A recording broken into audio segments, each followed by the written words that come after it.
What is the oldest video game? The answer to that question is probably older than whatever you're thinking. And it actually depends on who you ask and how you define a video game, but in general, there are three possible options to this answer. And so for this video, we're going to talk about our oldest possible contender, Birdie The Brain. This was built in 1950 for the Canadian National Exhibition by Dr. Josef Kates. And as you can see, it was Tic-Tac-Toe, essentially, on a giant computer the size of a wall, but yeah, Tic-Tac-Toe.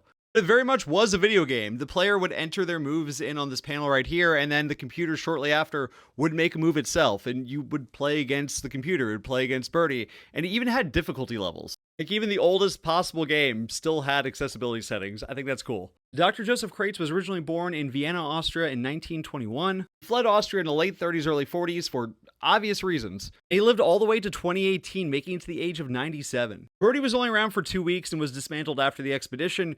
Josef Kates said that he was working on so many things at a time, he didn't think anything of it, and I'm sure had no idea the implications of what he just started. Now, as for why some people don't consider this the first video game is because you can kind of see here, it uses light bulbs instead of like real-time graphics or like a screen the way that we think of it normally. It's not like moving graphics, and some people consider this to be a computer game and not a video game. To me, Birdie the Brain is the first ever video game, but there are two other contenders, like I said, that get closer to the most strict definition of what a video game can be. So I'm going to talk about those in other videos. There's obviously a lot more detail I could get into about Birdie the Brain and Josef Kates. I mean, this could be an entire documentary if you really wanted it to be. Although I think for a TikTok, this is a pretty good overview. But what do you think? Is Birdie the Brain the first ever video game, or does it not quite meet the standard of what you consider to be a video game? Let me know in the comments. If you haven't already, give me a follow.